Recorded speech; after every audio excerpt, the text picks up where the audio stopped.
اس وقت کسی political party یا کسی پولیٹیکل لیڈرشپ کی ہمیں فکر سے زیادہ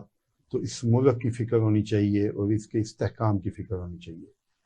یہ پاکستان کی 76 سالہ تاریخ میں پہلا واقعہ ہے جو 9 مئی کو ہمارے عام فوج کے نوجوانوں پہ پتھراؤ کیا گیا۔ ان خود سوشل میڈیا پہ ان کی فوٹیجز آئیں۔ یقین کریں اس ملک میں سیاستدانوں پہ تنقید ہوتی ہے،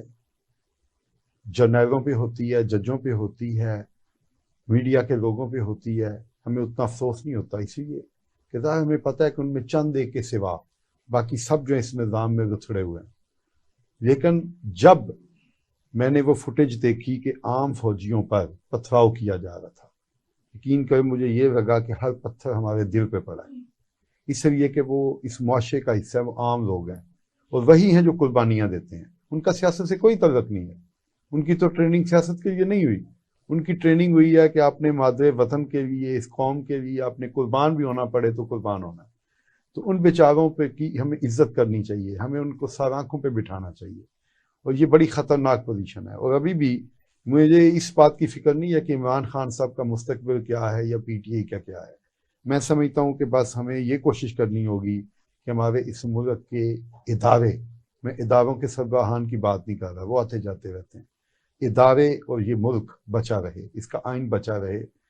باقی اس کے اندر دیکھیں جب یہ رجیم چینج ہوئی تو میں سمجھتا ہوں کہ عمران خان صاحب اخلاقی طور پر بہتر پوزیشن پہ تھے، اس لیے کہ ان کو اگر اتحادیوں نے چھوڑا تو وہ اتحادیوں کا حق تھا کہ وہ جہاں مرضی جائیں، لیکن جو ان کی اپنی پارٹی کے قومی اسمبلی میں بھی اور صوبائی اسمبلی میں بھی لوگ توڑے گئے، ان کے ضمیر خریدے گئے، یہ ایک پی ڈی ایم کی بہت بڑی جو غلطی ہے، جو وہ بار بار کہہ رہے تھے کہ ووٹ کو عزت دو، انہوں نے خود اس بیانیے کی نفی کی ہے۔ اور اس میں کوئی میرے پاس دوسری رائے نہیں ہے کہ یہ جو رجیم چینج کی گئی، بے شک اس کے اندر باجوہ صاحب کی کتنی انوالومنٹ تھی، ان کی کیا ڈیل تھی پی ڈی ایم کے ساتھ کہ مجھے ایک اور ایکسٹینشن ملے گی، بہرحال وہ جو بھی بیک گراؤنڈ پہ تھی، لیکن اخلاقی طور پہ پی ڈی ایم کے پاس کوئی جواز نہیں تھا۔ تو یہ اگر وہ پرامن انداز میں اس کو کرٹیسائز کرتے رہتے اور اپنے ساتھ ہونے والی زیادتیوں کو اجاگر کرتے تو یہ ایک پولیٹیکل پارٹی کے لیے بہت اچھی چیز تھی۔ اب ہمارا اختلاف تو اس چیز پہ ہے ہی نہیں، نہ ہی ہم یہ چاہ رہے ہیں کہ ہم اس معاملے میں جرنیل جو مداخلت کرتے ہوئے سیاست کے اندر نام ان کی حمایت کرنا چاہتے ہیں، ہمیں کسی جرنیل یا جج سے ذاتی طور پہ کوئی لینا دینا نہیں ہے۔ لیکن بہرحال جب ایک جرنیل اگر وہ ٹھیک چل رہا ہے اور وہ اپنے ادارے کو واقعی بچانا چاہتا ہے، ملک کو بچانا چاہتا ہے، تو ہم واقعی پھر اخلاقی طور پہ بھی اور عملی طور پہ بھی اس کی حمایت کریں گے۔ میں سمجھتا ہوں کہ جنرل باجوہ صاحب نے ساری جو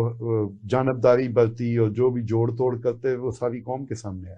خود پی ڈی ایم کی جماعتیں کہتی رہیں کہ یہ کیا کرتے ہوئے ہیں، جو ججز کرتے ہوئے وہ بھی سب کے سامنے ہیں۔ اب عاصم منیر صاحب جب جنرل بنے ہیں تو ہم نے دیکھا کہ یہ بالکل انہوں نے سیاست سے دور رکھا فوج کو۔ اب جان بوجھ کر ان کو سیاست میں انوالو کرنے کے لیے آپ روزانہ کرٹیسائز کر رہے ہیں، سوشل میڈیا پہ حافظ کا نام استعمال کر کے ان کا تمسخر اڑا رہے ہیں، اور آپ مجبور کر رہے ہیں کہ کوئی وقت ایسا آئے۔ لیکن یہ عاصم منیر صاحب کا میں سمجھتا ہوں حوصلہ ہے، ظرف ہے کہ ان کی ذات تک جب تک بات رہی ہے پچھلے 4-5 مہینوں میں انہوں نے کوئی ریئیکٹ نہیں کیا، لیکن جو ہی عام فوجی کو، کور کمانڈر ہاؤس کو، شہداء کی یادگاروں کو اور عام سپاہیوں کو، فوجیوں کو جب پتھراؤ کیا گیا، ان پہ ہرا غرہ کیا گیا، تو پھر انہوں نے اب پوری طرح اپنے ادارے کے اور اپنے ملک کے تحفظ کے لیے باہر ہیں، اور میں سمجھتا ہوں کہ یہ قابل تعریف چیز ہے۔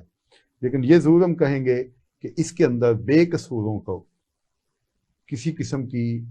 نقصان نہ پہنچایا جائے، بالکل اصل جو ذمہ داران ہیں ان تک پہنچا جائے، اور صرف یہ ذمہ داران پی ٹی آئی کے اندر نہیں ہیں، یہ جوڈیشری کے اندر بھی موجود ہیں۔ آپ نے دیکھا آڈیوز آتی رہیں، فون ریکارڈنگ آتی رہیں، ٹرکوں کی بات ہوتی رہی، ٹرک کا مطلب ٹرم میں جو بولتے ہیں وہ اربوں روپے کی رشوت کی بات ہوتی رہی۔ اب کوئی سپریم کورٹ کا سہارا لے کے یا ہائی کورٹ کا سہارا لے کے بیٹھا ہوا ہے تو یہ تو ناقابل قبول چیز ہے۔ احتساب کا نظام جوڈیشری کو بھی اپنے اندر لانا ہوگا، فوج کو بھی لانا ہوگا، اور یہ عاصم منیر صاحب کو بھی دیکھنا ہوگا کہ فوج کے اندر موجود وہ کون سی کاری بیڑے ہیں جنہوں نے ماضی میں اس پوری جو آج جس انجام سے ہم دوچار ہو رہے ہیں، اس کے پیچھے جو اس کا کام بنانے والے ہیں، کرنے والے ہیں، پلاننگ دینے والے ہیں، وہ آرمی کے اندر خواہ وہ سابقہ ہیں یا حاضر سربراہ لوگ ہیں، ان کو بھی آئیڈینٹیفائی کیا جائے، کورٹ مارشل ان کا بھی کیا جائے۔